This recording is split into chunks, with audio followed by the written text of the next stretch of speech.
everyone, welcome to all of you to the Edu Explorer. Today we are going to read about the Constitution of India. आज हम भारत के संविधान के बारे में पढ़ेंगे। भारत के संविधान जानने से पहले हम ये जानेंगे कि कॉन्स्टिट्यूशन का मतलब क्या होता है। कॉन्स्टिट्यूशन जो वर्ड है वो कहाँ से आया है। Okay, let's start.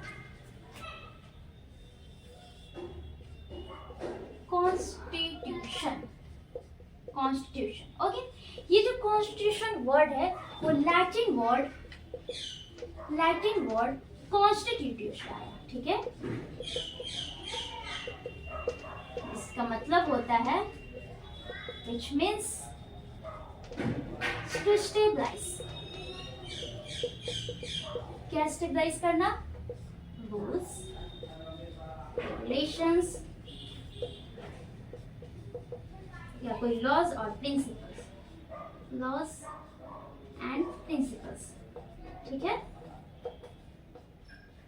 तो कॉन्स्टिट्यूशन वर्ड हमने देखा, लैटिन वर्ड कॉन्स्टिट्यूटिव से आया, जिसका मतलब होता है टू एस्टेब्लिशमेंट, या तो रूल्स, रेगुलेशंस, लॉज या प्रिंसिपल। तो हम ये कह सकते हैं कॉन्स्टिट्यूशन कुछ और नहीं, एक डॉक्यूमेंट है। सिंपली समझिए एक बुक है। क्या है? एक डॉक्यूमेंट्स है जिसके अंतर्गत ये प्रावधान है कि कोई भी कंट्री, कोई स्टेट या कोई भी ऑर्गेनाइजेशन को कैसे गवर्न करना है, उससे रिलेटेड उस डॉक्यूमेंट्स में रूल्स और रेगुलेशन दिए गए हैं, और उसी डॉक्यूमेंट्स को हमने क्या नाम दिया? कॉन्स्टिट्यूशन नाम दिया। ओके, तो हम लिख सकते हैं कॉन्स्टिट्यूशन क्या है? एक डॉक्यूमेंट्स है, documents, okay, that records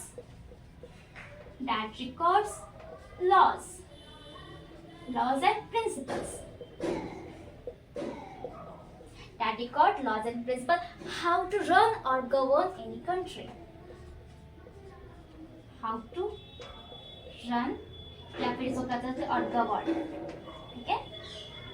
how to run or govern the country, state और organization, ठीक है। तो हमने क्या देखा? कॉन्स्टिट्यूशन कुछ नहीं है, एक डॉक्यूमेंट से जो रिकॉर्ड करती है लॉज एंड प्रिंसिपल, किसी भी कंट्री को, किसी भी स्टेट को कैसे गवर्न करना है, उसकी एडमिनिस्ट्रेशन क्राइटेरिया क्या क्या होगा, ठीक है, वो ये डॉक्यूमेंट्स से कैरी करती है। ओके, तो हम सिंपली ये कह सकते हैं कि कॉन्स्टिट्यूशन कुछ नहीं है, किसी भी कंट्री का एक रूल बुक है। क्या कह सकते हैं इसको? Rule book of a country. ये क्या है?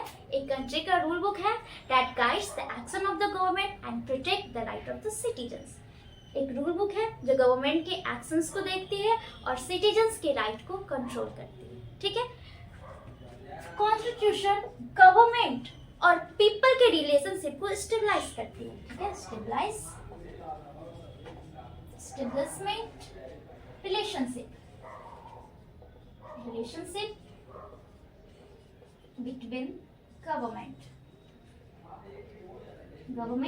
and people, ठीक है। It establishes relationship between the people and the government। जो कॉन्स्टिट्यूशन मेनली टू टाइप्स के होती है, एक को हम बोलते हैं रिटन कॉन्स्टिट्यूशन और एक अनरिटन कॉन्स्टिट्यूशन। रिटन कॉन्स्टिट्यूशन जैसे हमारे इंडिया का कॉन्स्टिट्यूशन है, रिटन कॉन्स्टिट्यूशन यूएस की कॉन्स्टिट्यूशन, ऑस्ट्रेलिया की कॉन्स्टिट्यूशन, और अनरिटन कॉन्स्टिट्यूशन जैसे कि इंग्लैंड हो गया, न्यूजीलैंड हो गया, ये सारे जो कॉन्स्टिट्यूशन है ये अनरिटन कॉन्स्टिट्यूशन। तो मैं इसको इरेज करके यहाँ पे लिख देती हूँ।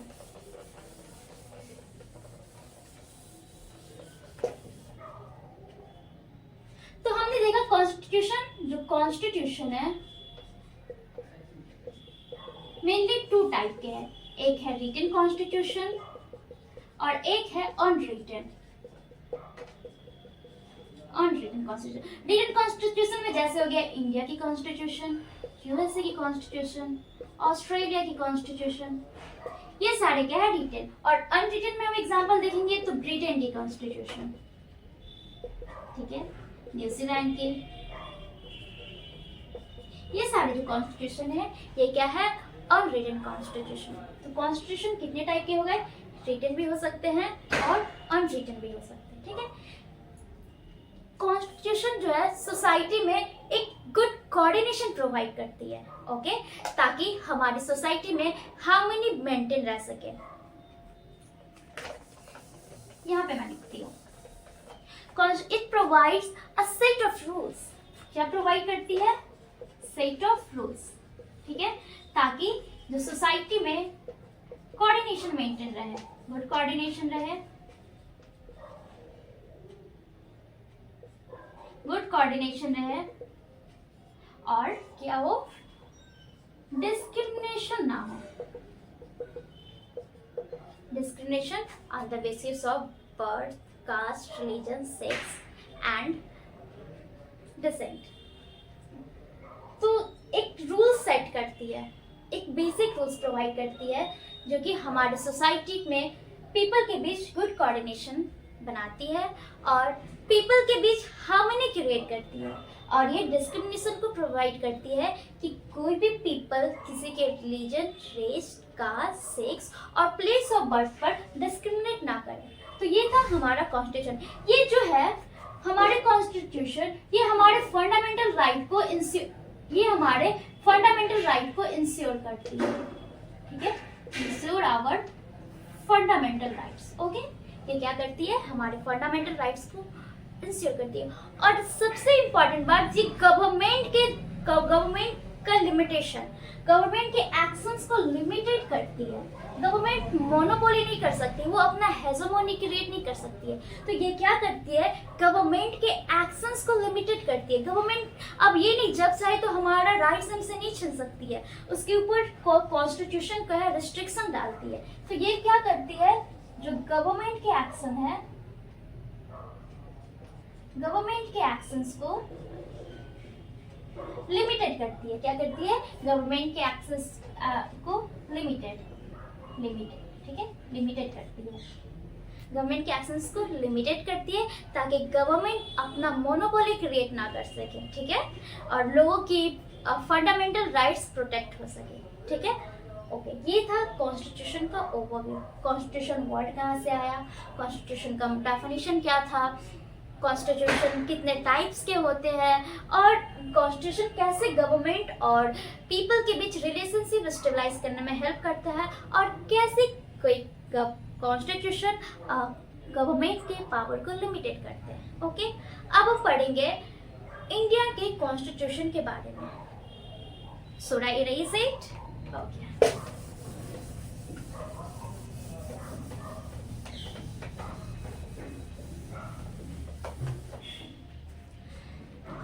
Now we are going to read about the Constitution of India. इससे पहले हमने बेसिक्स देखे थे, कॉन्स्टिट्यूशन की डेफिनेशन देखी थी, उसकी ओरिजिन्स देखी थी, और कुछ उसके रूल्स देखे थे।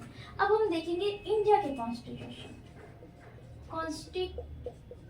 कॉन्स्टिट्यूशन ऑफ इंडिया, ठीक है। इंडिया की कॉन्स्टिट्यूशन के बारे में देखेंगे। तो हमें तो ये पता है कि हमारे जो इंडियन कॉन्स्टिट्यूशन है वर्ल्ड का लेंथेस्ट रिटन कॉन्स्टिट्यूशन है, वर्ल्ड का जो है लेंथेस्ट रिटन कॉन्स्टिट्यूशन है।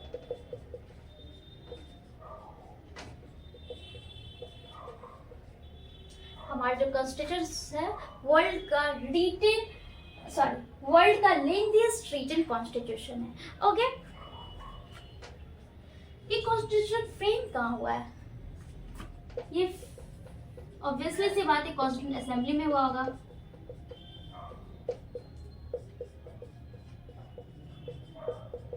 जो हमारा कॉन्स्टिट्यूशन है वो फ्रेम हुआ है कॉन्स्टिट्यूंट असेंबली। ये कॉन्स्टिट्यूंट असेंबली का आइडिया कहाँ से आया? तो सबसे पहले 1934 में एम एन रॉय, जिसे हम भारत में जितने भी कम्युनिस्ट मूवमेंट हुए हैं उनके ये प्रोमिनेंट लीडर्स थे। हम ये कहते हैं कि भारत में जो भी कम्युनिस्ट मूवमेंट हुए हैं उसके ये पायनियर थे, मतलब प्रोमिनेंट लीडर्स थे। तो 1934 में सबसे पहले एम एन रॉय ने कॉन्स्टिट्यूशन असेंबली की डिमांड की थी। ओके, डिमांड की थी। उसके बाद 1935 में आयंस, इसके बाद 1935 में इंडियन नेशनल कांग्रेस ने ऑफिशियली ऑफिशियली कॉन्स्टिट्यूएंट असेंबली की डिमांड की थी ताकि इंडिया का कॉन्स्टिट्यूशन को फ्रेम कर सकते, टू फ्रेम इंडियन कॉन्स्टिट्यूशन।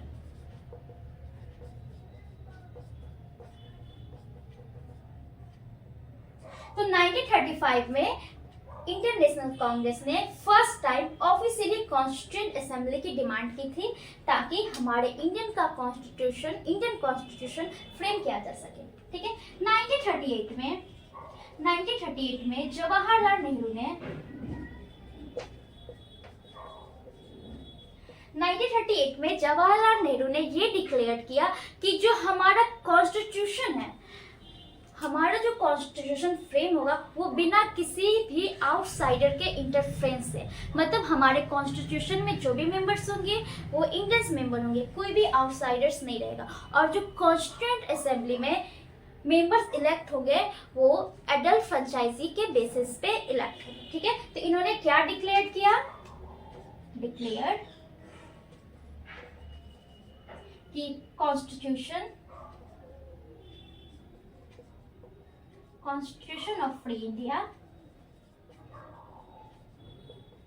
क्या constitution of free India must be framed without the interference of outsider. Okay, और जो भी पीपल इलेक्ट होंगे कंस्टिट्यूएंट असेंबली के लिए, आई मीन जो भी मेंबर्स, वो एडल्ट फ्रेंचाइजी के बेसिस पे। ठीक है, तो finally November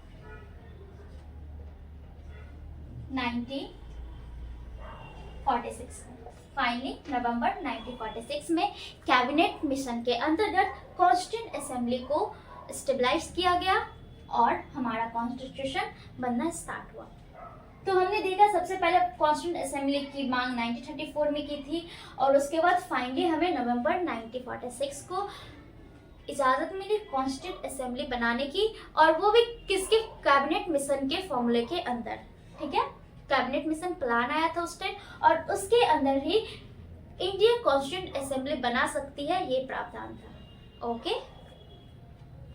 so right is it. अब हम ये देखते हैं कि हमारे कॉन्स्टिट्यूशन को बनने में कितना समय लगा। हमारे कॉन्स्टिट्यूशन को बनने में 2 years 11 months and 18 days। 2 years 11 months 18 days लगा। और जब भी हम कॉन्स्टिट्यूशन की बात करते हैं तो हमारे माइंड में 2 डेट आता है। एक आता है 26 नवंबर 1949, ठीक है, और एक आता है 26 जनवरी 1950। ठीक है, जब हम कॉन्स्टिट्यूशन की बात करें तो हमारे माइंड में 2 वर्ड्स आता है, 26 नवंबर 1949 एंड 26 जनवरी 1950। अब ये दोनों डेट के क्या इंपॉर्टेंस है? तो 26 नवंबर 1949 को जो हमारा कॉन्स्टिट्यूशन अडॉप्ट किया गया था, इस दिन हमने अपने कॉन्स्टिट्यूशन को अडॉप्ट किया था, लागू नहीं किया था। हमने अपने कॉन्स्टिट्यूशन को इनैक्ट एंड लागू कब किया था? 26 जनवरी 1950। ठीक है, तो हमने अपने कॉन्स्टिट्यूशन को लागू किया 26 जनवरी 1950 को, और 26 नवंबर 1949 को कॉन्स्टिट्यूएंट असेंबली ने कॉन्स्टिट्यूशन को अडॉप्ट किया था। हमने कॉन्स्टिट्यूशन को अडॉप्ट किया था, ना कि लागू किया था। लागू कब किया था? 26 जनवरी 1950। तो कॉन्स्टिट्यूशन को लागू करने के लिए यही डेट क्यों चूज किए? क्योंकि देखिए 26 जनवरी 1929 को इंडियन नेशनल कांग्रेस ने फर्स्ट टाइम पूर्ण स्वराज की मांग की थी। ठीक है, और इसी डेट को पूर्ण स्वराज की मांग की थी।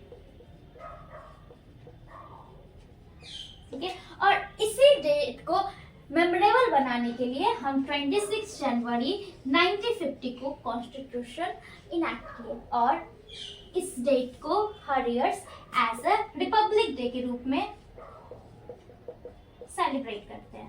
ठीक है, तो हमने ये जाना कि ऐसी क्या वजह थी जो कॉन्स्टिट्यूशन को 26 जनवरी को ही इनैक्ट किए, क्योंकि उसी दिन इसी डेट को 1929 को पूर्ण स्वराज डिक्लेयर किया गया था, ठीक है। और इसी डेट को मेमोरेबल बनाने के लिए हमने 26 जनवरी 1950 को कॉन्स्टिट्यूशन लागू किया था, ठीक है। और 26 जनवरी को as a republic day celebrate करते हैं, और 26 नवंबर को हम कॉन्स्टिट्यूशन डे के रूप में मनाते हैं, ठीक है। और 26 नवंबर 1949 को हम क्या बनाते हैं, कॉन्स्टिट्यूशन डे, और 26 जनवरी को रिपब्लिक डे बनाते हैं। और दोनों डेट बहुत ज़्यादा इम्पोर्टेंट है। जब कॉन्स्टिट्यूशन बन के तैयार हुआ तो इसमें ओरिजिनली 395 आर्टिकल्स थे, ठीक है। 395 आर्टिकल्स थे और 8 schedules, 395 articles, 8 schedules and 22 parts थे, ठीक है। अब ये आर्टिकल्स क्या होता है, शेड्यूल्स क्या होता है, पार्ट्स क्या होता है, हम आने वाले दिनों में पढ़ेंगे, ठीक है। और करेंटली हमारे कॉन्स्टिट्यूशन में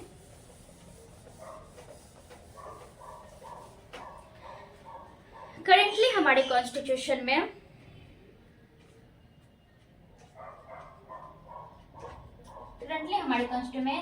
445 आर्टिकल्स हैं और वो डिवाइडेड है 12 शेड्यूल्स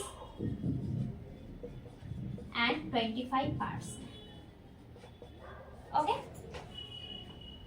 तो जब कॉन्स्टिट्यूशन बन के तैयार हुआ उस टाइम 395 आर्टिकल्स थे और 8 शेड्यूल्स एंड 22 पार्ट्स, और प्रेजेंट 445 प्लस ही आर्टिकल्स है और वो 12 शेड्यूल्स और 25 पार्ट्स में डिवाइडेड है, ठीक है। अब हम ये देखते हैं, जब कॉन्स्टिट्यूएंट असेंबली बना तो उसमें एक ड्राफ्टिंग कमेटी बना गया और ड्राफ्टिंग कमेटी के चेयरमैन डॉक्टर भीमराव अंबेडकर को बनाया गया। डॉक्टर भीमराव अंबेडकर हमारे संविधान में जो भी फंडामेंटल प्रिंसिपल्स है उनको आकार देने में बहुत ही अहम भूमिका निभाए थे, इसलिए हम डॉक्टर भीमराव अंबेडकर को as the father of Indian constitution recognise करते हैं। डॉक्टर भीमराव अंबेडकर, ठीक है, क्योंकि इनका बहुत ही महत्वपूर्ण योगदान रहा है हमारे कॉन्स्टिट्यूशन को बनाने में, तो इसलिए इन्हें हम as a father of constitution of India recognise किए और इन्हें चीफ आर्किटेक्ट भी बोलते हैं, chief architect of Indian constitution,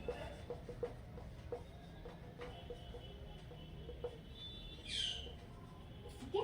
और हम इन्हें इंडियन कॉन्स्टिट्यूशन के चीफ आर्किटेक्ट भी बोलते हैं। अब हम नेक्स्ट ये देखेंगे, हमारे जो कॉन्स्टिट्यूशन है, हमने कॉन्स्टिट्यूशन में वर्ल्ड के अलग अलग कॉन्स्टिट्यूशन से कुछ फीचर्स लिए हैं और उसको अपने कॉन्स्टिट्यूशन में लिए हैं, अपने कॉन्स्टिट्यूशन में ऐड किया है। जैसे कि हमने structural part government of India act 1935 से लिए, हम फिलोसॉफिकल पार्ट जैसे कि फंडामेंटल राइट टीपीएसपी वो हमने अमेरिकन कॉन्स्टिट्यूशन से लिया, आइरिश कॉन्स्टिट्यूशन लिया, पॉलिटिकल पार्ट जैसे हो गए एग्जीक्यूटिव लेजिस्लेटिव का क्या रिलेशन होना चाहिए, कैबिनेट का रिलेशन क्या होना चाहिए एग्जीक्यूटिव और लेजिस्लेटिव से, ये सारे प्रोविजंस हमने ब्रिटेन कॉन्स्टिट्यूशन से लिया है। तो नेक्स्ट वीडियोस में हम ये देखेंगे कि हमने अलग अलग वर्ल्ड के कॉन्स्टिट्यूशन से क्या क्या फीचर्स लिए और अपने कॉन्स्टिट्यूशन में इंटीग्रेट किया है। सो आज के लिए इतना ही, we will meet soon in the next videos, और नेक्स्ट वीडियोस में हम ये पढ़ेंगे sources of Indian constitution. Okay, so thank you, take care, bye.